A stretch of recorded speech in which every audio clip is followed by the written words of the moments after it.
Good morning, everyone. Kalimera. Dzień dobry if you're Polish. This is Frank from Talking God's Grace. Today's topic is going to be one of a controversial subject if you're one of Jehovah's Witnesses. Well, where do you begin with this one? Blood transfusions. What do you think of Jehovah's Witnesses and their position on abstaining from blood during emergency procedures? I can tell you firsthand how the public feels about this through my ministry as one of Jehovah's Witnesses and through different clients that I've spoken to. One time I was on a job and the lady at the store that I was working for her, doing some work for her, she said to me, once we discussed and told her that I was one of Jehovah's Witnesses, so this is going back a few years now, at that time, she said, you know what? She goes, I don't mind you going out preaching and doing what you're doing, but one thing I don't like, this is her speaking, is that you don't give blood transfusions to your children if they're dying. She said, I can understand if you as an adult don't want to take it, but why would you not want to save your child's life? It's a very, very touchy subject, isn't it?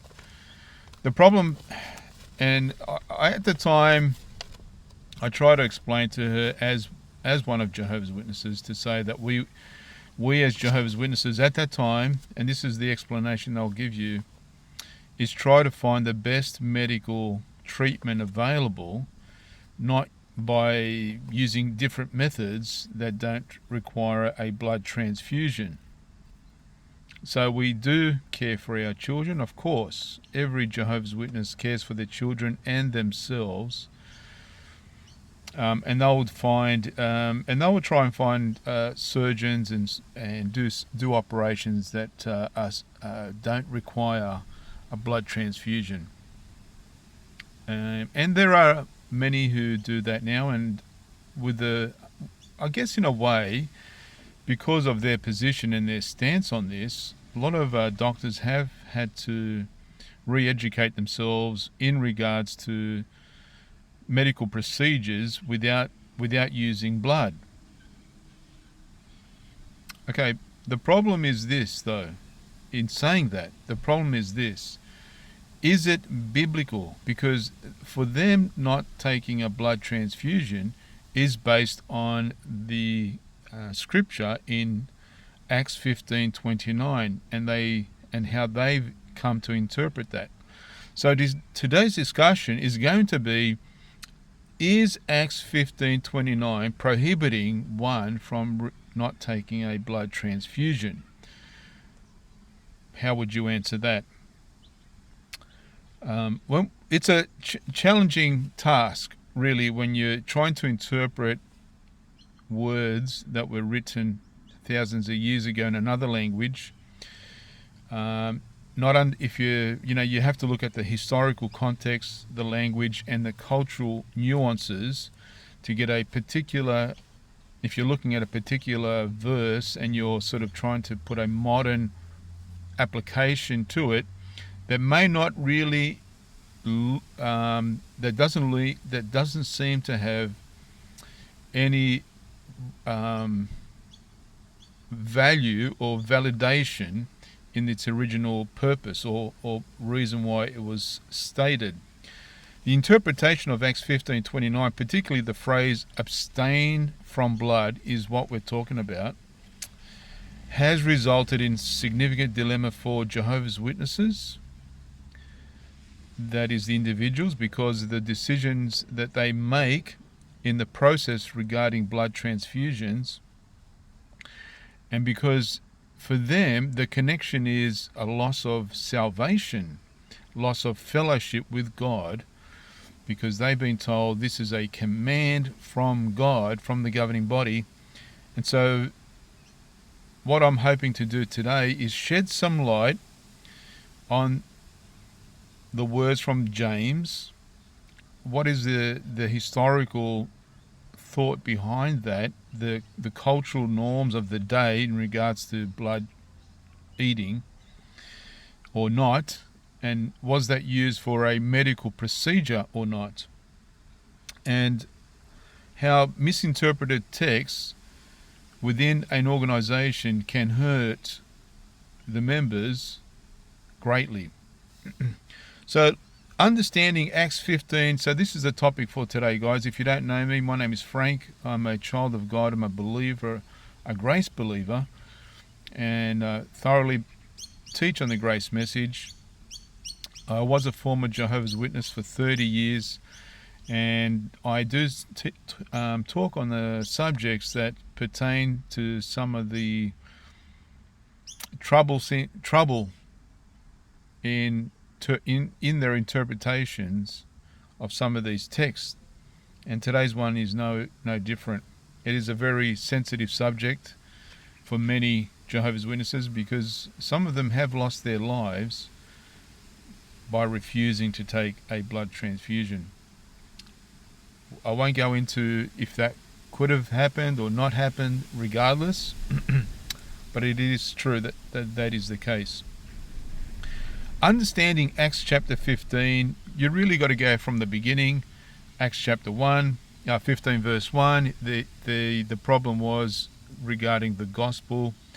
The Judean brothers, they confronted the Gentiles, and they said to the Gentiles, "Hey, you believe in Jesus, good, but you need to get circumcised." And so then this meeting was convened in Jerusalem. All the apostles, older men, the congregations, and they all concluded in the end what Paul was preaching was spot on.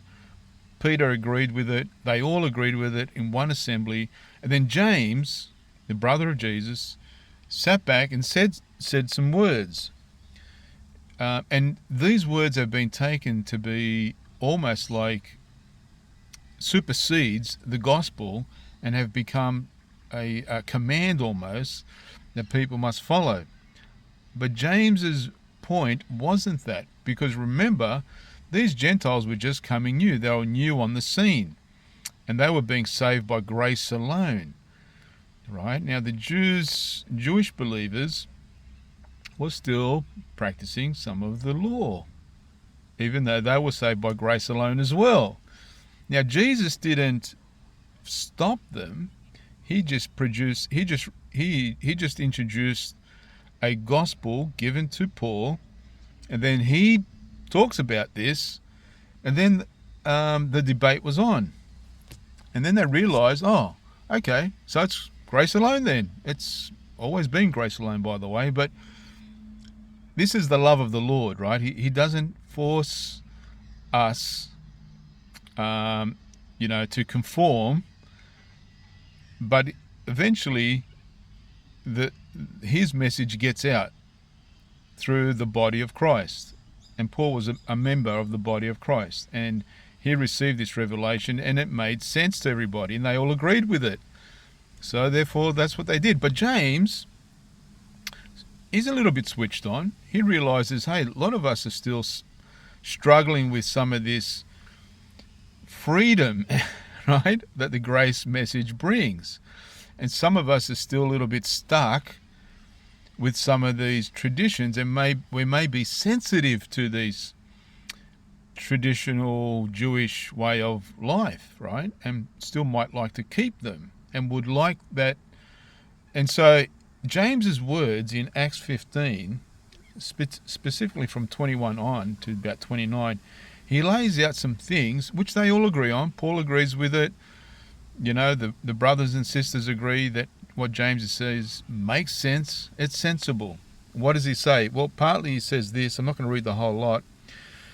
But he says this, and a letter was sent by the apostles and elders in Jerusalem to the Gentile believers. And in part it says this, verses 28 and 29. For it has seemed good to the Holy Spirit and to us to lay on you no greater burden than these requirements, that you abstain from what has been sacrificed to idols, and from blood, and from what has been strangled, and from sexual immorality. Right? So to keep the unity or the sensibilities between each believer from different groups, that one wouldn't offend the other. So if to these Gentiles, it wasn't to the Jews, right? He's saying this for the Gentiles only, and not to all the Gentiles. This is going back to Antioch. So just to those in Antioch, when they get this letter, it's going to say to them this. Okay? And they're going to go, okay, that's fair enough. Yeah, we can do that. It's not a rule. However, if my Jewish brother comes over, like these Judeans come over, I'm not going to have blood sausages lying around, am I? We're going to make sure that we sexual immorality, that's fair enough. I understand that. And so that's what that meant. That's what James was saying, and the rest, and the apostles, even the apostle Paul agreed with. This is a good thing. It wasn't bad. It was a good suggestion. Let's run with that. It wasn't a rule, guys, or a law. It was a suggestion to follow through.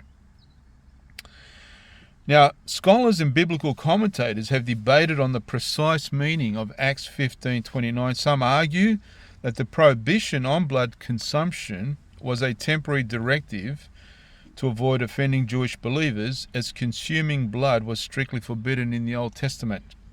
Leviticus talks about that. Others suggest that the emphasis was on refraining from pagan rituals involving blood.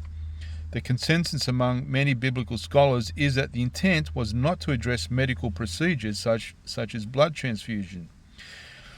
And so this is what came to my mind. If Jehovah's Witnesses today are equating Acts 15:29 as a medical procedure, was James thinking that? Well, according to these scholars, no, not at all. So then I asked myself the question, was there anything in the first century that likely revolved around receiving a blood or eating blood that would better your health or worsen your health or whatever it was, right? For them to say you don't eat blood. Is that what James had in mind? And would anyone in that group understood it that way? If that was the case, was there a cultural practice happening at that time that involved, digesting, eating blood? Well, drinking blood, from what I found, was not a common practice amongst Gentiles in the first century. In fact, consuming blood was generally considered taboo in many ancient cultures, including both, as we know, the Jewish law and the Gentiles. When we look at Acts 15:29, a lot of that language, like sexual immorality, etc., those prohibitions align really with a lot of the Jewish dietary laws in the Old Testament, Leviticus 17:10-14. The specific reference to blood in Acts 15:29 is likely, it's possible, rooted in Jewish understanding that blood is sacred and represents life. Yes. The command to abstain from consuming blood was a way to honor God's design and sanctity of life. This directive was intended to foster unity between the Jewish and Gentile believers, if best, as it allowed for common dietary practice that would not offend any Jewish sensibilities. Would that be fair to say that? It would be like a Muslim today giving him or her pork. That's just not on, right? Everything has to be halal. So it is important to note that Acts 15:29 was a specific instruction given to Gentile converts in Antioch in the context of the early Christian community. It does not reflect a widespread Gentile practice at the time of drinking blood at any time. And here's a couple of quotes from that period of time and prior to that. Ancient near the Eastern cultures. The Code of Hammurabi, Hammurabi, a Babylonian legal code dating back to the 18th century BCE, states in Law 214, if a physician performed a major operation on a man with a bronze lancet and caused his death, or opened in absence in his eye with a bronze lancet and destroyed his eye, they shall cut off his fingers. So this implies that using a lancet to draw blood was considered dangerous and could lead to severe consequences. The Hittites, an ancient people, also had laws forbidding the consumption of blood. The Jewish tradition, as we read, the prohibition against consuming blood is explicitly mentioned in the Hebrew Bible. In Leviticus 17:10-14, it states, if anyone of the house of Israel or the strangers who reside among them eats any blood, I will set my face against that person who eats blood and will cut him off from his people. Okay, now this is the law going back prior to Pentecost. In the Greek and Roman culture, in ancient Greece, there are references to the belief that consuming blood would result in a negative consequence. For example, in the play Agamemnon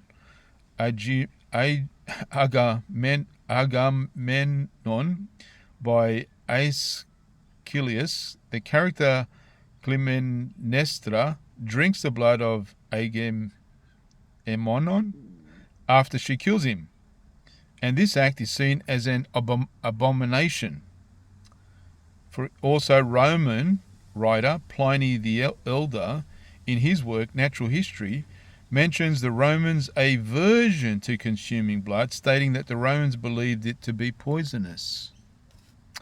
So there was a practice, just to let you know, in the first century there, or a medical procedure. It was noted or known as bloodletting, and this involved the control withdrawal, not to consume, but the withdrawal of blood from a person's body. However, this practice did not involve drinking of blood. So what does that mean then for us today? All this information that we've just talked about in Acts 15:29. They were chosen, I think James mentions this, because of the Jewish tradition, right? And it's interesting to note that these requirements are also found, as we mentioned, in Leviticus 17. The inclusion of the specific requirements in Acts 20:21, also 25, such as abstaining from what is sacrificed to idols, in 15, fornication, etc. The purpose of this specific list was to address concerns of the early Christian community and prevent causing of stumbling blocks to the Jewish brethren, and that's, as I believe, where it goes. Now, what's interesting, if you're one of Jehovah's Witnesses, and if you're not, but this is interesting, this understanding for its what was the intent of this point was also included in the explanation by the Watchtower itself in April 15, 1909, pages 116 and 117. They agreed with these scholars. And in 1940, in the book Consolation, it gives an experience of a sister who received blood transfusion, and it was highlighted, and it saved her life, and it was given the thumbs up by that publication. It wasn't until 1945 that it was condemned. And what's interesting, between the years 1942, the second president, which was Rutherford, he passed away, and then there was a new president on the block. His name was Nathan Knorr, and his vice president wasn't Fred Franz. It was Hayden Covington, a lawyer who's well known in the high courts. I think he's won the most victories. He's done a lot of good freedom of speech, freedom of religion, all that sort of stuff. All these freedom things he took to the High Court and won. Well-known, well-respected man. But he was the vice president of the Watchtower between 1942 and 1945. The only reason why he stepped down was because in the Jehovah's Witness religion, he wasn't an anointed person. He was another sheep person. And what's interesting about that, just a little bit of a side point, the organization of Jehovah's Witnesses talk about that Jesus appointed a faithful slave of anointed ones back in 1919 to run his organization on earth. And yet, in the top job, the second most powerful job position in that organization at that time was a guy who wasn't even part of Jesus. He wasn't even a brother of Jesus. This is the anointed, right? He was of the other sheep, non-covenant person, and he had the top job. It was when they asked him to step down, the president asked him to step down, and then in 1945 he stood aside for the greater good of the organization, and then a new vice president was announced, and his name was Fred Franz. And it was under this duo, that a lot of the problems, a lot of the stuff that come in that was just building on Rutherford, certain practices, including disfellowshipping, came under their watch, and including abstaining from taking blood transfusions. So that's where that comes in, and it's quite fascinating, that time period that happens. So I guess the thing that we have to remember with this as well, the Apostle Paul elaborated on the importance of considering the conscience of others, especially in matters of personal liberty. In his letters to the Corinthians, he addressed the issue of food sacrificed to idols, you may recall. While stating that there is nothing inherently wrong with eating such food, he emphasized the need to be mindful of the impact of our actions may have on others.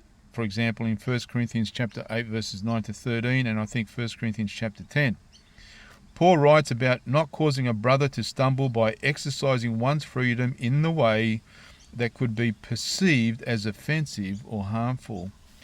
So really what we're looking at then is in Acts 15, by James and all the other brothers and sisters and Paul and all of them, asking those in Antioch, these Gentiles, was a way to keep the unity by abstaining from certain things, especially in front of the brothers, okay, the Jewish brothers.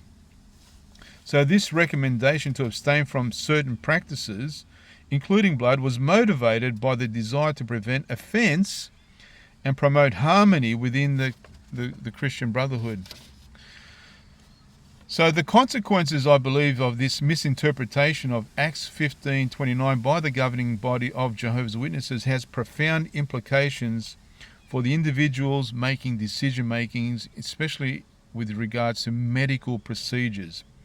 The refusal of blood transfusion, even in life-threatening situations, stems from a deep-seated religious misinterpretation and conviction that accepting a blood transfusion risks or could risk their eternal salvation, their good standing in the congregation as someone being loyal or disloyal.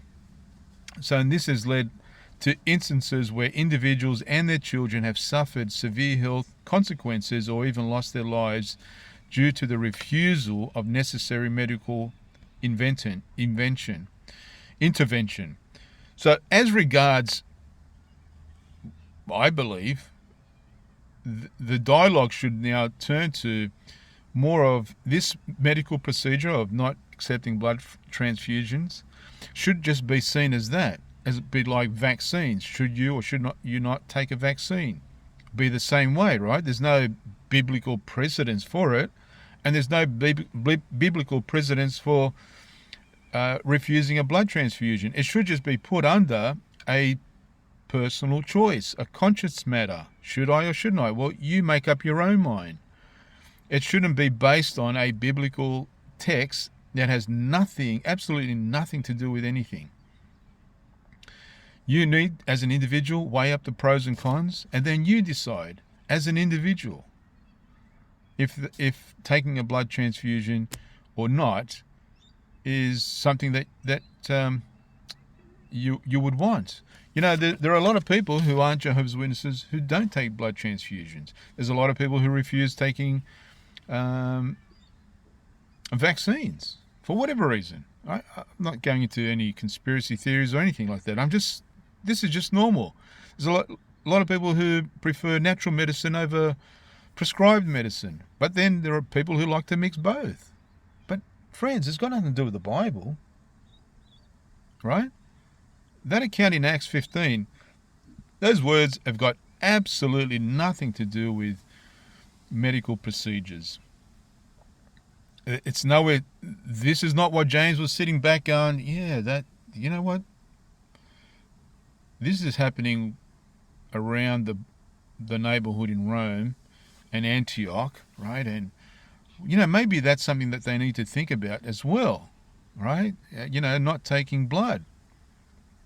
Because surely God, you know, the sanctity of blood, we know. And now they're just taking it in, like to help them, you know, to get better. You know, Jesus, it's about, you know, this is a funny thing, guys. This is all about your life being better, isn't it? So, like, I don't know. It is just strange to me how they can come up with that and why they came up with that in 1945. Prior to that, they're okay with it. But like a lot of things, I don't have all the answers to that. But this I do know. It is a misinterpreted, a twisted, logical explanation. They allow, here's the funny thing, they allow you to take blood fractions, but won't allow you to have a blood transfusion. I'll repeat that if you're not sure. They allow you to take a blood fraction, which is blood, but not a blood transfusion. You know, one of the things that bothered me when I was studying the Bible and when I sat with the elders was this point on blood. It never seemed to, it never gelled with me. And when I was going through the question with the elders about understanding Jehovah's Witnesses and their points of view of certain doctrines, when this topic came up, even one of the elders said to me, listen, I can see that you're not totally, you know, sure about it. He didn't say convinced, sure about it. So he said, you know, maybe you should just keep on reading more material on this subject. So in other words, you know, eventually you'll come around to believing what we believe as well. You know, I've never felt comfortable with this teaching. I think, okay, as a medical procedure, should I or shouldn't I take it? Fine, you know, I can work that one through myself, right? Like everything. But to call it a biblical command, yeah, that's a mistake. That is an error. And that is twisting the scriptures. So let me know what you think anyway. If you've never heard of Jehovah's Witnesses' explanation, or if you're a Jehovah's Witness and you may feel the same way, or former witness and you feel the same way, or have felt the same way, or maybe you still believe in that ideology, but do you think it's scriptural? This is my point, and this is what you can answer. Or do you think there's an error there?